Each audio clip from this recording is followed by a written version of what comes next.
Sheila Zilinsky Show, the only show to give you the truth behind the headlines, prophecy, and the deeper things of God. Now, here is your host, Sheila Zilinsky. Hi, everyone, and welcome to today's edition of the Sheila Zilinsky Show. As you know, I was sick over the holidays, so my voice is not 100%, so do bear with me. I'm told this is the cold that doesn't go away for the 6 weeks. You know, the one with the headache, scratchy throat, starts out with chest, real heavy chest stuff. Yeah, well, I'm still not 100%, but do bear with this voice. Somebody told me yesterday, you sound like Tony Curtis on a ventilator. Wow, what a compliment. Oh, my goodness. Oh, you gotta love it. Well, thanks for tuning into the program today, folks. Of course, for more ways to listen, there is a lot of new listeners that have found us on YouTube. And hey, do like our YouTube, by the way, because over the next couple of weeks, we are giving away a total of 25 personally signed copies of Green Gospel and Power Prayers. All you have to do is simply go to my Facebook page. That's the Weekend Vigilante Facebook page, and click on that subscribe button that puts you into that draw. Get on there today, folks. That's Weekend Vigilante. All my social media icons are up there at the top on the pink bar at the top right of weekendvigilante.com. That's weekendvigilante.com. I had a lady over the holidays say, why do you call yourself a vigilante? Yeah, they've been asking me that for years. And all I can tell you is, well, in Jesus' time, he was the ultimate radical, wasn't he? But anyway, that's a whole other show. I'll have to tell you the story of how I was dubbed the Weekend Vigilante. It's actually kind of a funny story. I'll have to tell it this year. I've told it years ago, but it's worth repeating. If you did not listen to yesterday's program, do go back and listen to Stephen Broden. Wow, what an incredible show. I re-listened to it this morning, and I have to tell you, that really encouraged me. There's a couple of things he said on there that I had to stop the recording and go, whoa, that is so profound. So thank you to Stephen Broden, Pastor Stephen Broden from Dallas Fairway Park Church. And boy, oh boy, if you know anybody in the Dallas area, get them out to Pastor Stephen's church. And if you're in Dallas or anywhere near the Dallas, Texas area, get out and shake Mr. Broden's hand. I'll tell you what, that guy is amazing. He's been a political commentator a lot on Fox News. He won the Ronald Reagan Award, and I'll tell you what, he's no Johnny-come-lately. You got to really be doing something to win that award. His tireless work is amazing. There's a reason that I just absolutely have nothing but respect for this man, because he's been in the trenches for a long time, so hats off to just really kudos to him. And of course, speaking of fantastic men, well, guess what? I have one on my program today. I had the privilege of spending time with him. He is just a fantastic guy, such a wealth of information. Of course, you know him. He really needs no introduction. It is the highly acclaimed author and speaker, L.A. Marzulli, author of On the Trail of the Nephilim trilogy, the Watchers series. And he's going to talk about his latest work, a really cool new project. He's always working on a project. L.A., welcome to the program. It's a pleasure to have you back on, sir. Happy New Year. Hey, great to be here, Sheila. Thanks for having me back on. Appreciate it. Wow. Well, you're such a busy guy. Of course, you're doing projects right now as we speak. You're going to get into that. Where I want to start, L.A., and by the way, kudos for your term, Days of Chaos, because wow, how timely and appropriate was that. Days of Chaos, we're living in Days of Noah Insane Asylum. It is off-the-rails craziness. I just saw a picture last night of supposedly a 12-foot demon, and it was on Fox News Chicago, of all things. Demons manifesting in the street. Anyway, that's a whole other story. Where I want to start off, LA, is you came across a little winged, what appeared to be a fairy, a winged creature, had it x-rayed, DNA test. I want you to get into, first of all, what did you find? What did it turn out to be? I want you to talk about that for the listeners. Well, let me just give your listeners the quick backstory here. About 3 years ago, we were down, my business partner, Richard Shaw, and I were down filming Watchers 7 in Mexico City, of course, with Jaime Maussan. And we walked into Jaime's office, and Jaime was filming a TV show up on the 4th floor. His office, I think, is on the 2nd or 3rd floor. And I'm sucking on a lozenge from my throat, so I ask your forgiveness ahead of time, listeners, but I've got a little tickle here, and I've got to speak tonight, so this is maintenance. Anyway, as Jaime is leaving, he reaches behind his desk, opens up a cabinet, and takes out this glass jar, and in the glass jar is this winged creature. I called it the winged nightmare. It's got pointed ears, it's got wings on its back, it's got hands like a human being, arms, legs, a stinger, a tail with a stinger on it. I mean, it's like bizarre. Teeth. And we're looking at this thing, and I looked at Richard, and the first thing I said was, do you think it's real? Do you think it's real? And we didn't know. And 3 years later, Jaime allowed us to use it for the film, Watchers 10, DNA. And we were able to get x-rays of this thing. And I took the x-rays to a local veterinarian where I live, and he looked at the x-rays. We spent about an hour, 45 minutes to an hour, poring over the x-rays, looking at them. And he's told me, look, if this is a composite, it was expertly done, I think it's real. And based on his assessment, we went with it. Based on the veterinarian's assessment of the x-ray, we went with it. In the book, Nephilim Hybrid, which is a companion book to Watchers 10, I state, at the writing of this book, which is in June 2016, I believe the creature, the winged nightmare, is real. Okay? The fairy, it's real. But, big but up there, more testing needs to be done. And I stated this all throughout the summer at various conferences, on various radio shows, including Coast to Coast, and John B. Wells and everybody else in between. And I just said, look, more testing needs to be done. So we got back in September, October of 2016, we got the creature out of Mexico, and it came to LA. And this time we had a different veterinarian, and we had actually 2 veterinarians on a Saturday afternoon in one office, and plus 2 techs, vet techs. And we took the creature out of the glass jar, did fresh x-rays. Right away, the veterinarian looked at the x-rays and said, there's something wrong here with the pelvic area. And I go, what do you mean? He goes, well, it's really shattered. It just doesn't look right. And I go, well, look at all the bird shot. Now, in the x-rays, there were these white balls that were all throughout the creature's body, and we didn't know what they were.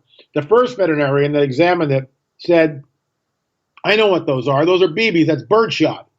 And then hunters came up to us later on at different conferences and said, yeah, we know exactly what that is. That's bird shot. Number 7 bird shot. I mean, they knew exactly what it was. And, okay, so this, in our opinion, seemed to authenticate the creature even more. So we're looking at the x-rays. The veterinarian sees, is not convinced, something's off, but we're going with it. And these x-rays are very, very clear, better than the ones in Mexico. And now we've got the creature on a little tray, on an examination table. We're all gathered around this thing. We're taking DNA. There were organs inside his body. We removed the lungs and the heart, and we put that into a little, basically we tagged and bagged the thing. It was going to go up to the labs for DNA testing. And we're about at least an hour into this thing, perhaps an hour and a half into this examination. Richard's under a microscope looking at the creature's hand, which came off. The lower arm came off. Actually, it was already off when we got it. So I guess time before in Jaime's office, someone yanked at it and the arm came off. Okay. So Richard's looking at this thing under a microscope. I'm standing next to Dr. Berry, who is the veterinarian, and I'm looking down at this thing, and there's this kind of bluish-green blob underneath the creature's body. And I go, what the heck is this? I take a pair of tweezers, and I reach down and I pick it up, and I hold it in front of Dr. Berry, and I say, what's this?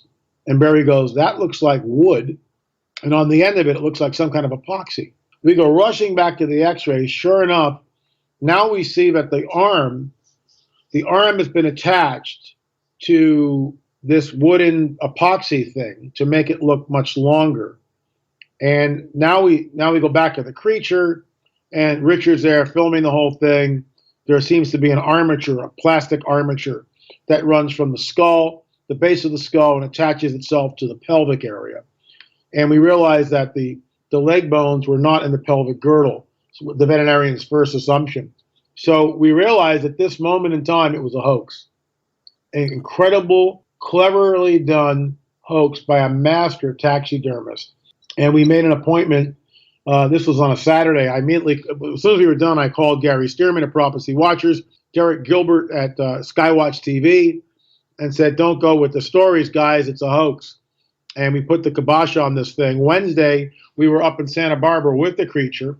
And I just want to thank Jaime Maussan and Javier Martinez for allowing us to look at this thing. And, we spent, it's funny, Sheila, people, sort of castigated us for, actually, there were two people out of the hundreds of emails that we got who were non-supportive and blasted away at us. Shame on them. Right. This is what research is about. And we were honest and forthright. And the moment we found out, we told the public and we debunked it. And that cost me $6,000. Thank you very much. Yeah.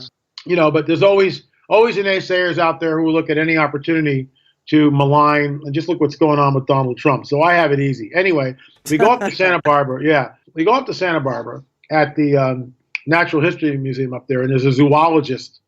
And this guy was amazing. And he examined the creature. He had bats already out, stuffed, taxidermist bats, and showed us what this thing was, how it was put together. The ears were pasted on. The skull was like some kind of epoxy to reshape the skull. The legs were put in. I mean, he just went piece by piece. And I said, this obviously the guy who did it is a master taxidermist, and he certainly agreed with that. We're looking at lots of hours. The question is why? Create a hoax. And they sold it to Jaime. Jaime paid money for this thing in Mexico City. So someone profited by it. And it took up till this time for us to debunk it, and we debunked it. And, I learned something through this, and that was, unless you can really vet it, you don't go with it. So I've always known that, and we vetted it to the best of with the best information that we had at the time, and we said so. More testing needs to be done. This was the more testing. And by the way, we made a free video, which is available on our Watcher. We got a Watchers 10-pack, all the Watchers series, 1 through 10, plus the bonus DVD, which is called Anatomy of a Hoax, which is basically free, all for $99. So you can go to the store, lamarzulli.net, and check out all the Watchers series and pick up the free Anatomy of a Hoax, which is 45 minutes long and shows step by step how we discovered it. I mean, it wasn't until the last minute, Sheila. It wasn't until the last minute. We were already to send stuff up to the labs for DNA testing. Wow, you asked a really good question there. The question is, why go through such extensive trouble to taxiderm this thing? That really makes you wonder. But the whole point of this is there is so much of an agenda to obfuscate these kind of items. And that, I think, that's really the bigger story in all this, really. I come from the Montana Blackfoot Nation. My great-grandmother was a highly respected chief, somewhat of a chiefstess. There was lots of talk about my family lineage down through the line. And I know in our oral traditions, they spoke of portals and six-fingered giants and 2 rows of teeth. I mean, this is not just, they were talking about this back in the 1700s for, shits and giggles, right? This is stuff that the trouble I have with this whole thing is, and it reminds me of Revelation 9:10, those little stinger scorpion. Exactly. They had the power to hurt men 5 months. I've always asked the Lord, how do you hurt a guy 5 months? Yikes. But the point is that, because we know the whole giant narrative, the Nephilim hybrid. Hey, nothing to see here, because guess what? Doesn't fit the Darwinian paradigm, right? That's what we're looking at. A couple years ago, I reported a story out of the UK Guardian. There was a bunch of little fairy-like imps that were running along. Do you remember this? Yeah. And it was a hit piece. They just mopped it up. They took it offline about 5 days later. Interesting, isn't it? Well, and this is the problem. It's just like the whole UFO thing. There's a lot of nonsense out there, or so-called angelic visitations. There's right now this very large angelic being appearing in a town someplace, and of course it's captured on film. Right. My gut is it's not real. It's a hoax. But look, I've had people send me. I get stuff every week, Sheila. Every single week I get stuff. Sure. It's a lesson, an ongoing lesson in how to debunk and how to look at things, and part of the research is being bold enough to examine something and also cautious enough to proceed with basically the rules of trying to either verify something or debunk it or whatever. I mean, moving cautiously and yet being bold enough to move in the first place, not being afraid to look at it, not just dismiss it outright as a hoax because it doesn't fit our paradigm or whatever, but examine it.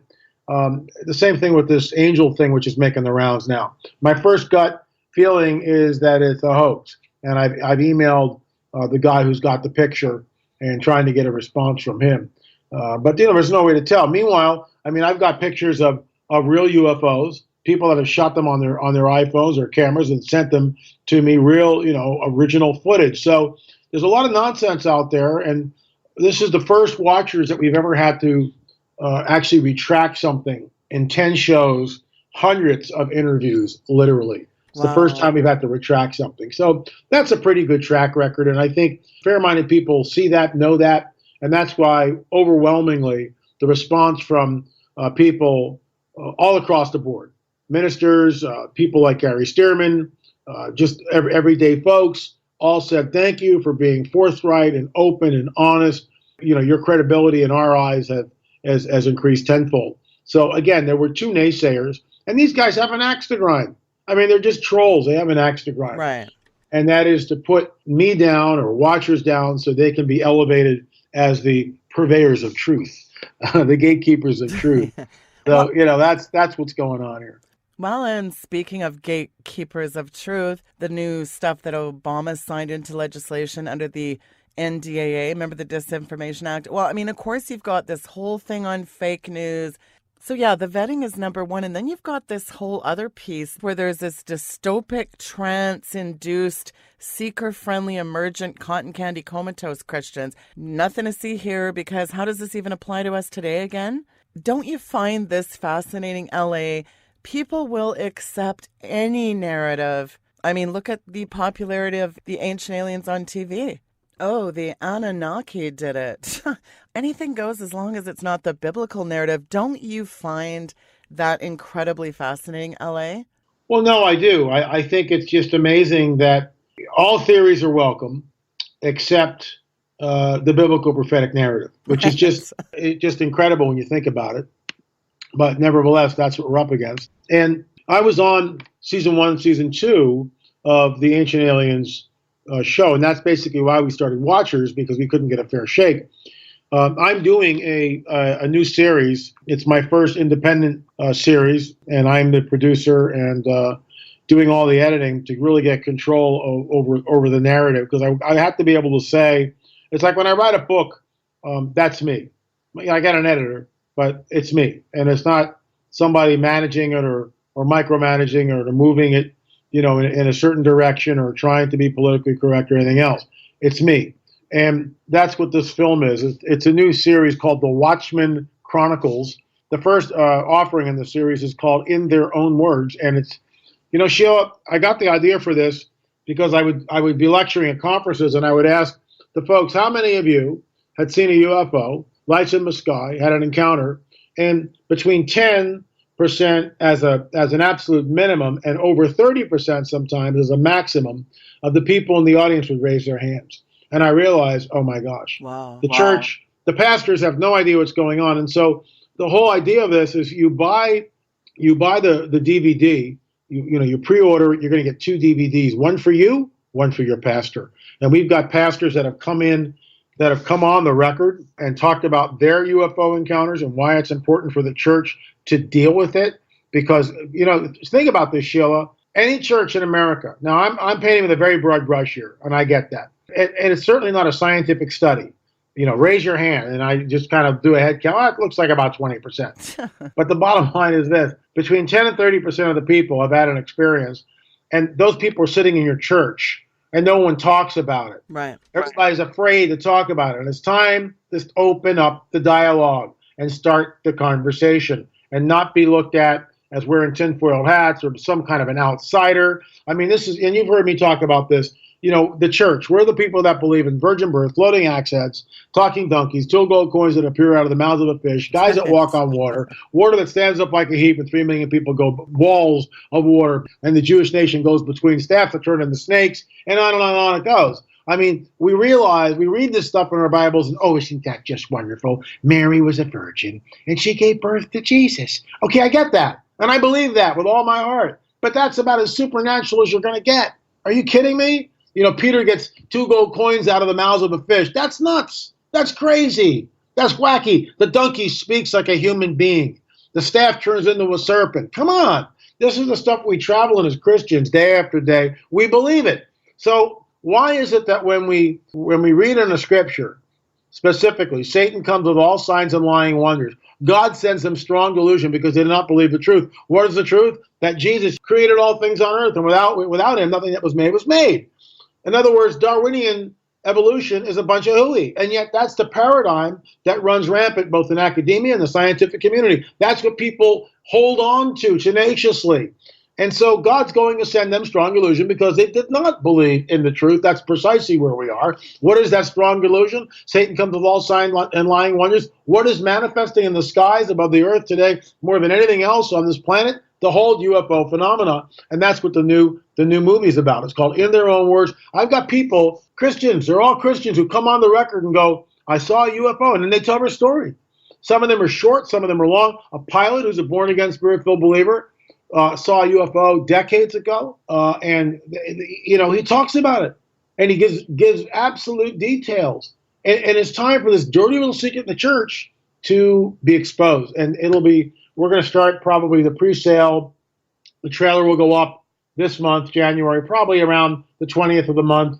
And again, $19.95 gets you 2 DVDs, one for you, one for your pastor, because we want the church to wake up and understand where we are. We got to start talking about this stuff. It's not tinfoil hat stuff. It's real. Tinfoil hat, virgin birth, talking donkeys. What's tinfoil and what's not tinfoil? Are you kidding me? Sure. And, your book, Nephilim Hybrids, subtitle, I love this subtitle, Hybrid Chimera and Strange Demonic Creatures. That's right, folks. There really is demons. Is that a disconnect, you think, LA? Because it's so okay to talk about, planes, trains, automobiles, and prosperity, but let's not go there about the demonic entities, right? Well, and that's, Sheila, you basically nailed it. That's just what amazes me, how, the pastors will stand up and read from the word and tell us that this is all true and they believe this.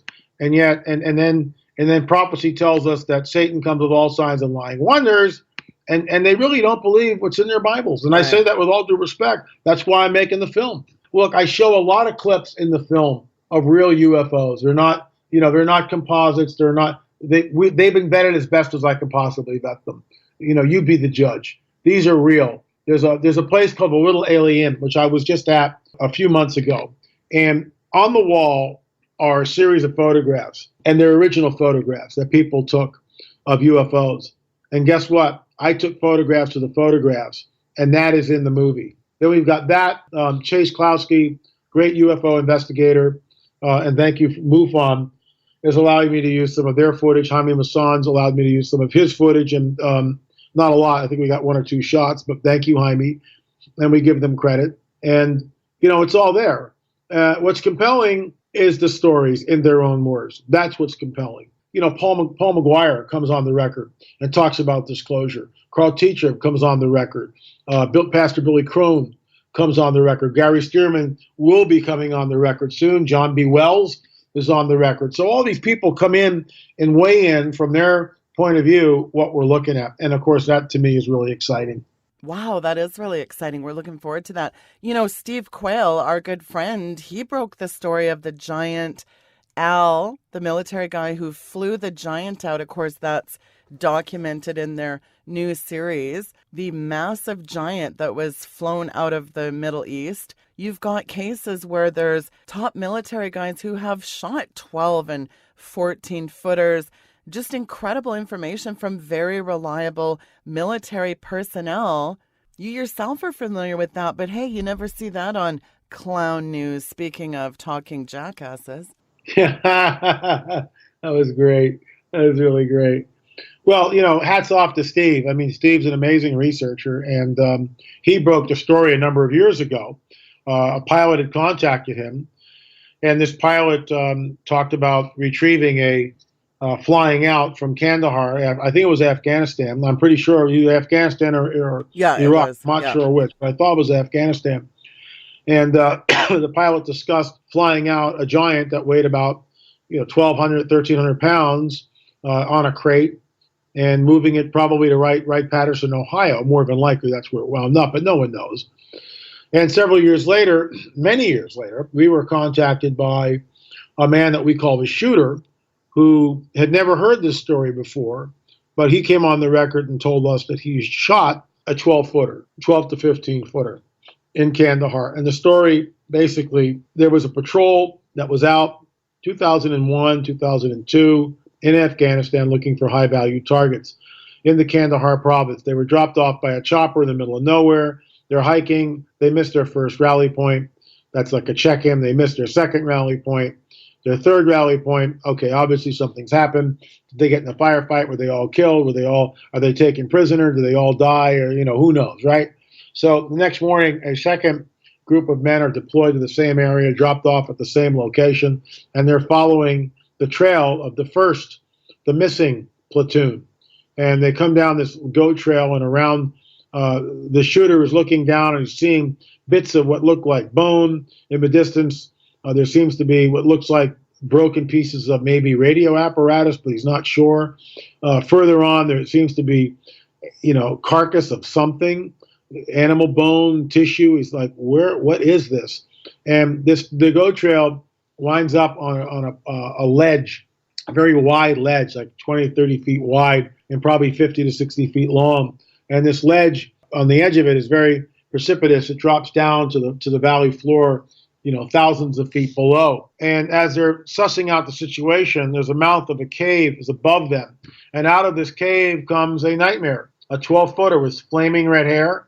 It had a shield, had a very large spear in his hand, and everyone is just frozen, completely frozen. And this thing is menacing and yelling. And I mean, it's just unbelievable. The shock value was through the roof. And one of the soldiers breaks out of his stupor, of his hypnosis, and begins firing at this thing while he's running to it. Well, the giant turns and runs at this guy with an agility and speed that caught everyone off guard. And before anyone can do anything, he has speared this guy and hoisted him up in the air. This guy has been hoisted on a petard, on a lance, on a spear, and is dangling in the air, holding the spear for his life. He's still alive. And the giant is coming after more. Someone yells, shoot him in the face, shoot him in the face. And at that point, the rest of the platoon open fire on this. And they basically blow the lower half of his face off. The giant tumbles to the ground. The soldier that's been impaled is still alive. They call for a medevac. The soldier succumbs to his wounds. At this point in time, they realize the overwhelming stench of this giant. The shooter told us it smelled as powerful as a skunk, but smelled more like rotting corpses. It had double rows of teeth, 6 fingers, 6 toes, flaming red hair. They had to drag a cargo net, wrap this thing up in a cargo net, and it flew away. When they came back to base, another copter came and got them. Obviously, I'm just assuming there was more reconnaissance to the area to see what was in the cave and all this other stuff. The shooter told us they went into the cave, but they didn't touch anything. So I'm just assuming that after they were debriefed, other units were dispatched to the cave, and who knows what else they found there. But they had to rewrite their report and doctor it. So, they wrote 2 reports, one, the unofficial one, which told what really happened, and the other one, the official one. And the guy who was killed, it'd be very interesting to try to check the story out. We know the guy's name, or the shooter knows his name, and we could go to the family and try to get the body exhumed. Tell the family because they were told he was just shot in the line of battle. So if you're a billionaire or a millionaire and you got unlimited resources, you hire a detective and you put somebody on this immediately. Yeah. But I don't, and we don't, and so you can only go down so many trails of inquiry, and you got to pick and choose those very carefully. Well, especially when you have so much opposition working against you, to start off with. Now, I want you to touch a little bit. I think this is in your book, The Nephilim Hybrids, what they called Ghost Wolf Caught on the Game Trail Camera. Talk about that, L.A. Well, that's the woman who gave it to me. This was on a reservation in the Southwest, and the woman who gave it to me is a full-blooded First Nation Native American person, and she calls it Ghost Wolf, and that's why I kept the name. It was captured on a game trail, and what you can see is like an opening, a gateway, a portal is open, and this entity, this thing, this demonic manifestation appears on film. It kind of looks like a wolf, but it has no head, and it begins to run, and then it just kind of jumps up into the air and disappears. It's very unnerving, very unsettling. I bought the rights to that to use in the book, and I thank her for it. But, this nation has a lot of secrets in it. And that's why the Native, you talked about this. Many, many Native American tribes talk about the giants. All this has been swept under the rug. And what people don't understand, there's been an unbroken shamanistic practices in this country for thousands and thousands of years, literally. And such a place is the Southwest. Even though Christianity is there and there are churches, the Native Americans, the First Nation people, still practice the ancient ways. Many of them do. And so shamanism is very, very much in vogue. And this is why, in my opinion, there's so much poverty, alcoholism, witchcraft, and every other thing, because even though there's a Christian presence at this one particular reservation, many of the people are steeped in shamanism. Right. That's forbidden. And guess what?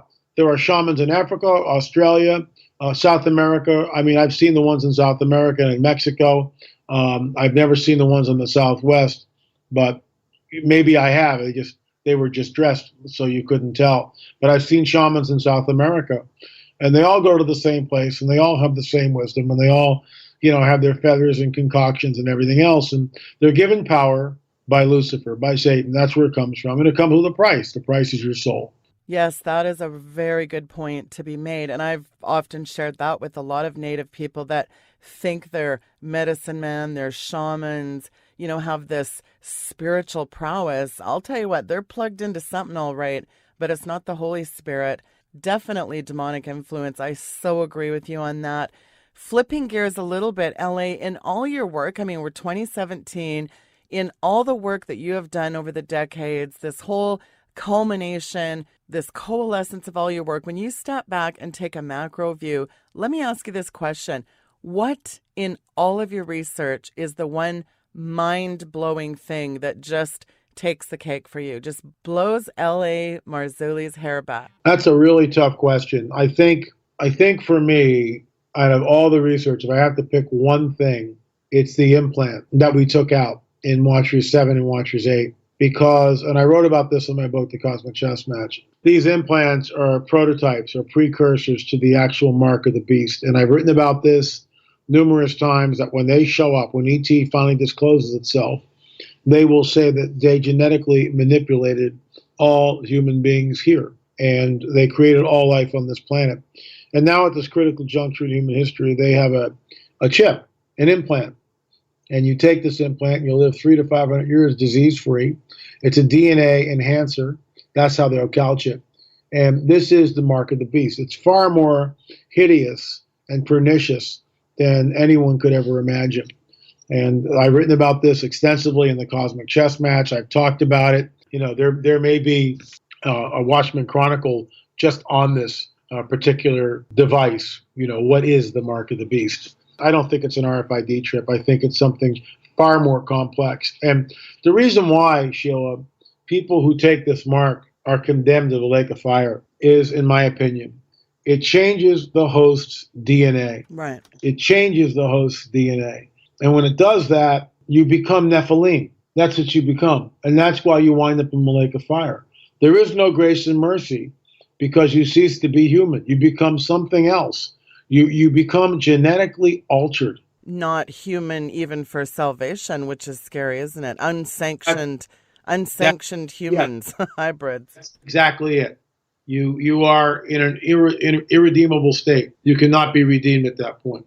You take that mark, you can't be redeemed. Now, those of you who are listening, and there might be a few of them. Well, I have an implant. Okay, I get that, and I've talked to people who have them.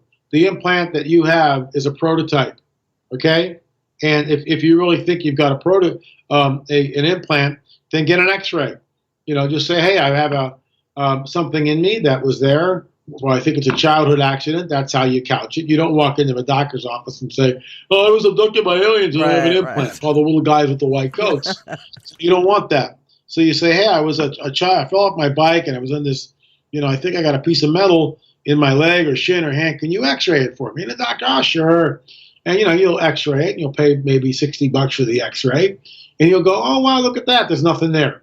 Or he might say, "Yeah, you got a piece of metal there." And at that point, if that's you, send me the X-ray, and let's talk about it. Let's get the thing out. Well, but then where do you draw the line with the balance of people talking about having implants? Because right away there's this cognitive dissonance, and people write people off like that is complete kooks. And I found it interesting on the newest X-Files. I thought it was so interesting. Of course, Dana Scully's back with, the old series, they resurrected it. And there was a lot of overtones about taking alien DNA and implants. Did you find that whole thing interesting? And, because it really does tie into the fact that people are written off as complete kooks, doesn't it? Yeah. Oh, yeah. And this is exactly the way they want to keep it. This is why I'm circling back to it because I have to. This is why I'm making the Watchmen Chronicles in their own words, because pastors need to hear from people in different congregations. I mean, it's a Sheila. It's young, old men, women from all walks of life coming on the record, talking about they saw something, and they're not ashamed of it, but they need a place to go without ridicule. It's time, man. I mean, it's time for this nonsense to stop. The church should be the one safe place you go to, hey, I saw something. Oh no, they won't do that because you looked at sideways. I mean, you even mention the word UFO in a church in most church circles, and they look at you like you're crazy. They come up to me because I have my tinfoil hat on daily, and they know that, and they trust me. And I hear stuff that sometimes their spouses have never heard, literally. And I'm honored that they would do that. The Watchmen Chronicles, in their own words, I'm very excited about this. I think it's going to be a game changer. Hopefully, it will go viral in church circles. And I mean, look, in their own words, these are Christians in churches all over America coming on the record. Come on, guys. It's time to start talking about this stuff. It's time to start talking about it. And so I'm really excited by it. Really excited by it. And I'm just hoping that we hit a home run with this. It wakes up the church. It brings people closer to Jesus. The people that have been afraid to talk about it can come out of the darkness and bring it into the light. And pastors can begin to counsel people with it and understand what they saw and give them answers and explanations to what it is. Look, the kids watch, the millennials watch Ancient Aliens. I mean, that's Giorgio Tsoukalos' audience. Yeah. I mean, I go to these conferences. Rarely do I see someone under 30 at any of the conferences I'm at. Rarely. Because the youth is like, there's nothing supernatural here. Who cares? We have a form of religion, but we deny its power. Boy, you've raised a really good point, because you know what really is frustrating for me? The King James Bible, which I use in Mark 16:17 LA, says, "And these signs shall follow them that believe. In my name they shall cast out devils, speak with new tongues." It goes on to a litany of things. Signs and wonders will follow them. And then we've got this mock signs and wonders, as you mentioned, the devilish side of this that is hijacking real signs and wonders. Goes back to the magicians in Moses' time. Oh, you think that's a trick? Watch this. Do you know why all these young kids are pulled and they gravitate towards these video games, these violent video games in this DC Marvel world? The fascination of Doctor Strange. I'm doing a whole series on that, and it's DC, Marvel, all the connections to the occult. I'm going to tell you what, the church is bored because they are not walking in their power and authority. The devil is a counterfeiter, so all these lying signs and wonders are ubiquitous, and yet the churches are bored because no one is exercising their power and authority and walking in the fullness of Mark 16:17 ministry. That's a real problem. And I pooled a bunch of 16-year-olds and I was asking them questions, 27, 16-year-olds. What is this fascination with video games? Tell me about why you love these movies, these Marvel movies. What is it? Hey, how cool is it to bend time and space and, all this witchcraft and wizardry? And it's not bad enough Harry Potter is teaching our young kids how to cast spells. I mean, this is total fascination to the young people. And I find that really disturbing. Well, that's the lore. And that's why people will line up and get the mark once these guys show up. I mean, you're not going to have to twist anybody's arm to get it. Back to that, Mark, you really do believe then there's some kind of, and I agree with you, by the way, about the RFID chip. I think it might be a precursor, but certainly nothing that's going to make you lose your salvation. So what could a potential scenario, I mean, you're LA, I'm sure you've thrown around a mishmash in your head what that could look like. Well, the hot spot is in the Middle East. And I think a nuclear device going off anywhere on this planet, but more than likely it'll be used somewhere in the Middle East, even a tactical nuke.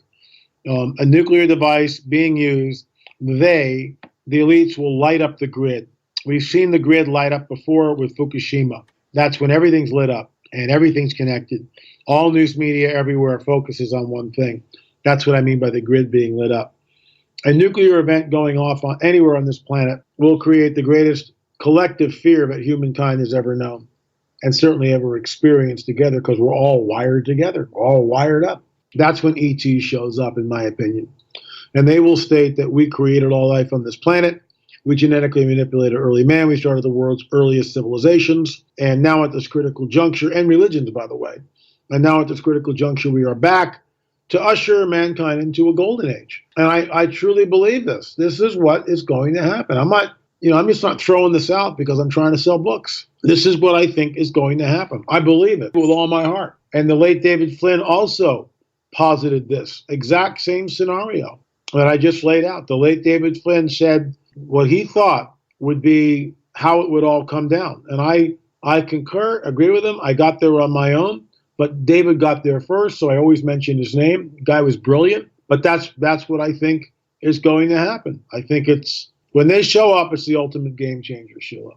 Well, they're already on WikiLeaks. There's revelations that came out just before Christmas about these Project Bluebeams, other Project Veridesign.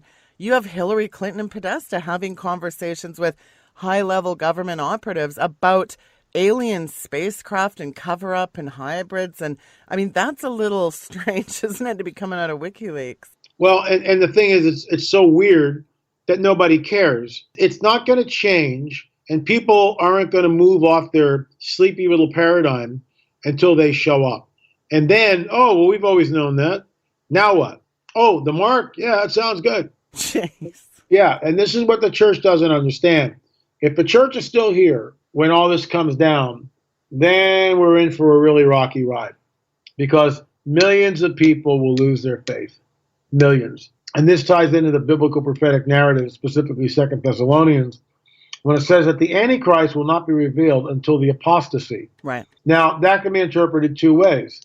It can mean falling away, and some people use that as rapture, let's hope that's what it means. And it can mean both, as Gary Stearman and I agree with Elder Brother Gary that it could be a simultaneous event.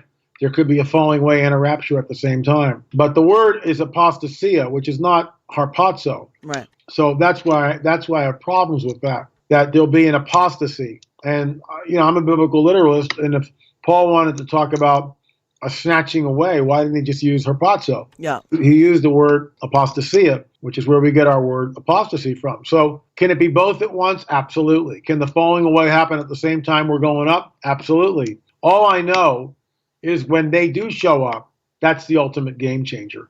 And they're going to show up. Absolutely. And I think it's sooner than later. Yeah, and it's not if, it's when. And of course, I think the United Nations will be involved. I think you'll have the Pope standing there lockstep.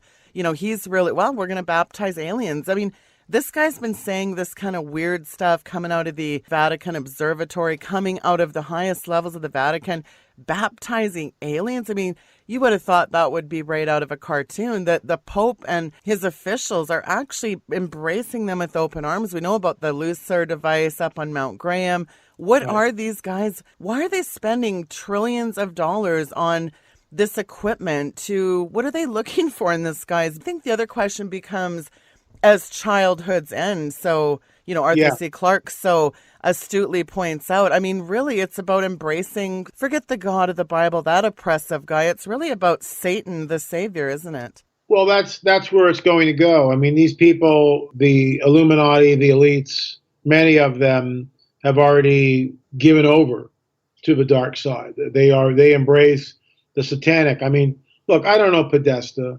I don't want to know him. But why would anybody in their right mind go to a spirit cooking session? Yeah. Need I say more? Yeah, and then all the ties in with the pedophilia and the Pizzagate, the pedogate. I mean, it's absolutely just, there's a Bible scripture that says it's so abhorrent, you can't even speak of it. That's what it feels like, doesn't it? Well, it does. The Pizzagate thing is bizarre because there's no way to vet any of this. And, okay, WikiLeaks dumped a bunch of stuff out. And then the nutcase shows up at the pizza place with an automatic weapon. He's going to rescue the kids. But so we don't, it's like anybody can say anything on the internet. And unless it's vetted, it can be repeated. I'll just give you an example of this. My Nephilim trilogy, there's a character called Von Schwert. This guy's an ex-Nazi. He's called the Hag. The nickname for him is the Hag. Okay? He was a General Von Schwert in World War II. He takes this concoction of very rare drugs and herbs that's flown into his multi-billion-dollar estate, private jets, the whole deal. And he does blood transfusions. This is the character, Von Schwert, right? It's all made up, Sheila. Every bit of it, it's all made up. And I find this guy's got a website, and the chapters from my book dealing with Von Schwert and the secret UFO are there, and he's promulgating it as truth. He's pawning it off that this is secret documents that were released and I discovered them and this is the truth. And I just went, are you out of your mind? Wow. Are you out? And this is how it starts.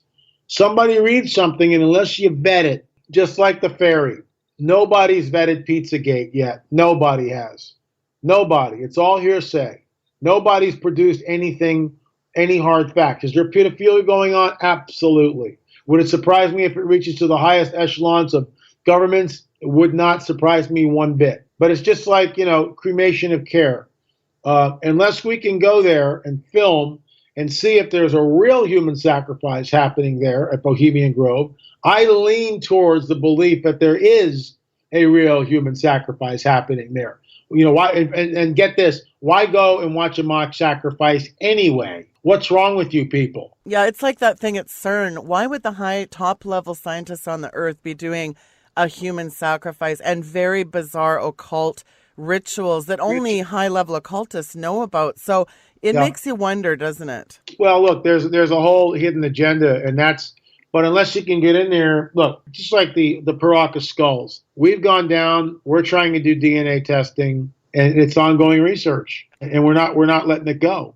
So just like my Catalina Island giant that I discovered. And then you go back 6 months later and they've got the picture of it I discovered in the archives, hidden away, blown up, but the giant's been cropped out of it. That's real, and I can bet that. And I can show you the picture. It's all in my book, Armored Trail of a Nephilim, Volume 2. We're actually sold out. We hope to get more of them soon. But, I mean, there it is. I'm not making this up. We also covered it in Watchers 10. It's also in the book Nephilim Hybrids. There it is, man. There's the cover-up. What are these guys so afraid of that they have? I mean, I'm just one little guy, but I discovered something. I analyzed the photograph. 3 guys came on the record. Analysis came on the record.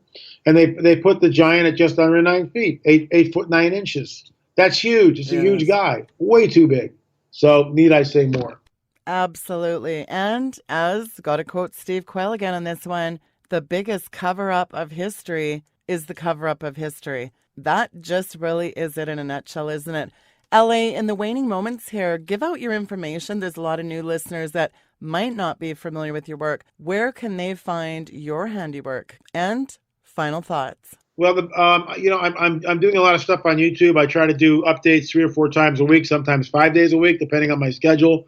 What's going on? You can go to ppsreport.com. You can go to my YouTube channel, LA Marzulli. You can go to the internet, lamarzulli.net. That's the store. lamarzulli.wordpress.com. We're creating a new web page for thewatchmanchronicles.com, watchmanchronicles.com. So, we're all over the place. But YouTube, we've got 42,000 subscribers and climbing. That is in about a year's time. We started off under 2,000 subscribers last January, and we are now at a little over 42,000 subscribing, and we're excited by that. I put a lot of time into those little daily updates, and we're proud of it.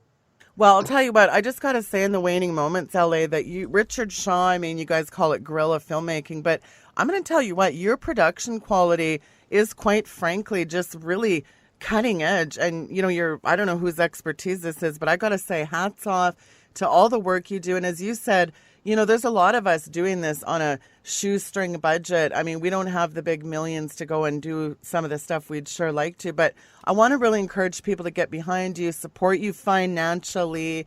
I'm assuming you have a donate page as well there, and really back you, because I'll tell you what, there's not too many people doing the stuff you're doing. And as you said, it is time to wake up the church, because for the things that are coming soon, you think just a few demonic entity pictures, oh, that's Photoshop. I'll tell you what, there's going to be stuff coming that men's hearts are going to fail them, LA. So this really is very timely. And I really appreciate your time in doing everything that you do. I know you're on the road, and thank you so much for taking the time to come on today. And do come and see us again. Thank you, Sheila. Appreciate it. And God bless you, and God bless your listeners. Thank you, LA. Folks, that was L.A. Marzulli.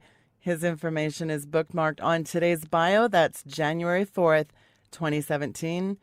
2017 seems weird to say that now. Hey, don't forget, tonight at 9 p.m. Eastern Time, call in to our prayer line. We're going to be praying. I'm going to be on that call. That's 6 p.m. Pacific, 9 p.m. Eastern, every Wednesday. For the information, go to powerprayers.ca and click on Join Us. I think it says Join Us in Prayer. Go to the menu at powerprayers.ca. All the calling information is there. Join us in prayer. Folks, there's never been a time in history where prayer is more urgently needed. And as I said in the program yesterday, I put out a call for prayer a couple times over the holidays, had one glitch one night, but on the 19th, December 19th, there was one other person that showed up.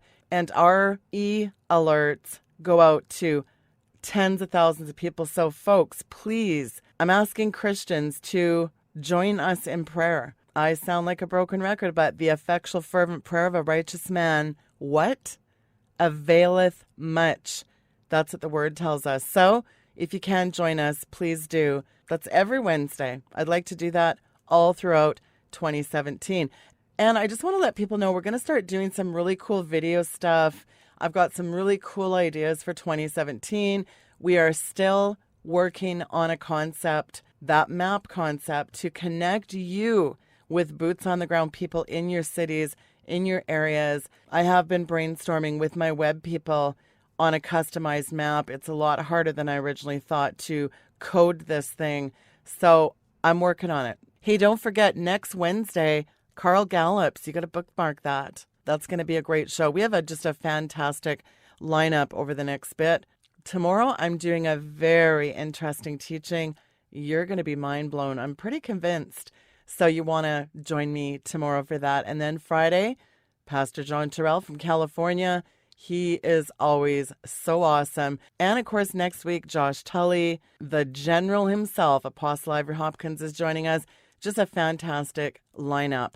Thank you so much for tuning into the program, and thanks for putting up with my voice. I don't have it back from being sick over the holidays, as I said, but do bear with me. I love you guys. Good night. God bless.